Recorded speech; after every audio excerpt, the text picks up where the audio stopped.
Hey Craig, I just read your post about sex being back on the table in your relationship, and I want to congratulate you on all of the work that you've been doing. I want to encourage you to keep going. I want you to recognize how far you've come, and to really just be content with the progress that you've made so far, right? To really just be able to lean into that. And I use the word content to say that there's certainly more life to live, but to enjoy what you have already accomplished and where you already find yourself, and to be able to look back and see where you've come from.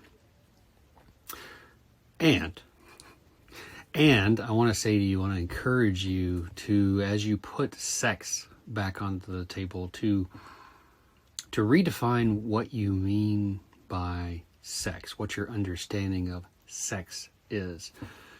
And what I mean by that is, as a man, and this is a vulnerable moment for me, right? As a man who's 51 years old, who has come to a point of understanding for himself through a lot of hardship and heartache. There was no training. There was no schooling, right? There was no instruction on sex. It was literally an on-the-job training and feeling your way around in the dark, both figuratively and literally. And like most men, I think, I did more of what I thought worked and less of what I thought didn't. And sometimes that meant that I had some successes, and sometimes that meant that things didn't go well. One of the things that didn't go well was my understanding of what sex was. Really, I thought that the sex was when we were naked, when we were penis and vagina, when we were coming to orgasm. But my understanding of the sex has become so much deeper, so much broader, that now I understand that the sex is a dance. It's a dance in the kitchen. It's a dance when you go out to dinner. It's a dance in humor. It's a dance in connection, in understanding, in seeing each other. It's an embrace. It's love. It's not just the gratification of an orgasm. It's a lot more than that. And and so I had really defined, I had really limited my understanding to, before you have the sex, you're supposed to have the foreplay. And the foreplay is supposed to be prior to the sex. And then if she's not in the mood, I'll warm her up, right? I will lean in and, assert myself and make sure that she's, feeling frisky and all of that, which just turned into pressure and obligation and disconnection. And so what I've learned is that this is a dance.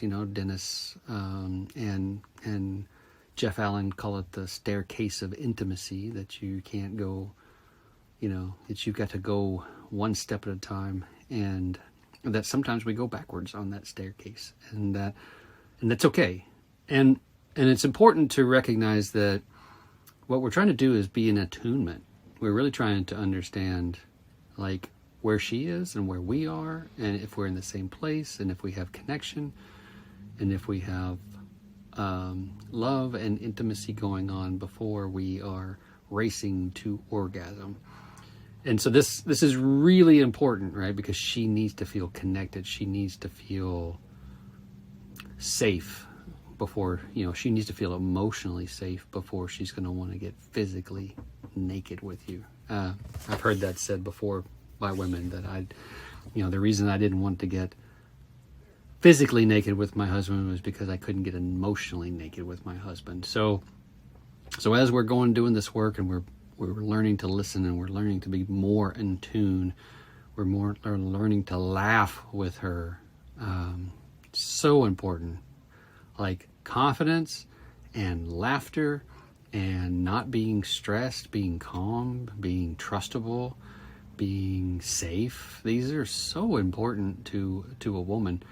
And so She wants to feel all of those things before she's taking her clothes off, right? Before she's physically getting naked. I mean, getting more physically vulnerable than she can possibly get. And so we want to redefine our understanding of what sex is, and also to check in, like, where is she? Is she in that space? Like, because I know for myself, I could be like overly optimistic, right? Really wanting to have sex and let that override my sensibilities. Let it override whether or not, I'm checking in to see if how she's doing. Because what happens a lot of times is guys will say, well, she didn't object.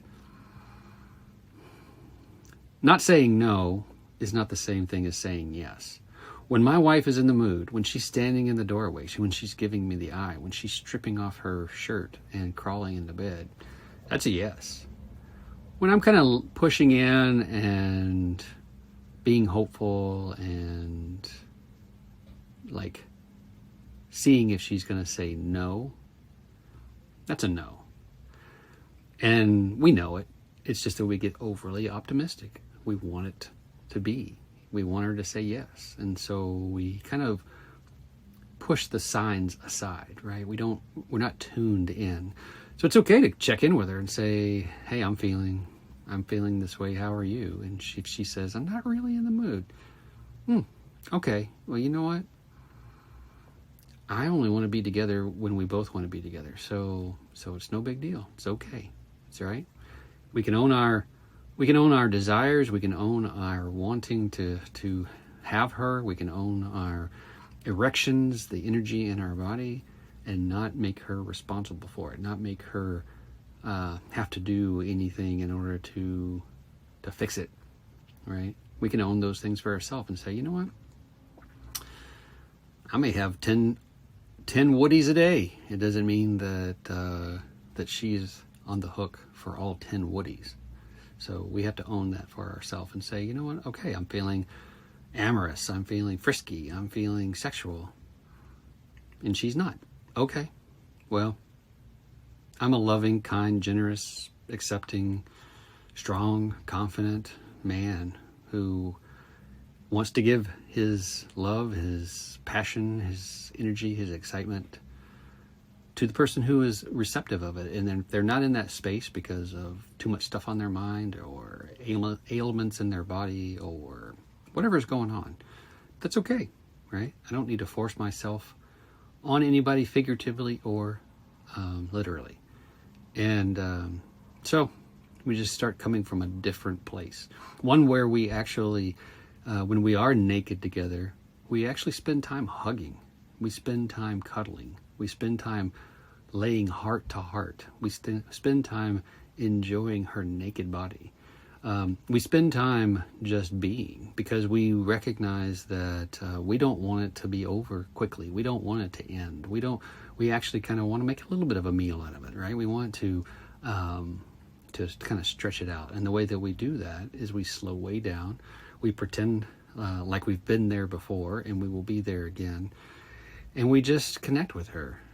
And we let the physical part take its natural course. And then we connect heart to heart, and then we connect physically with our bodies.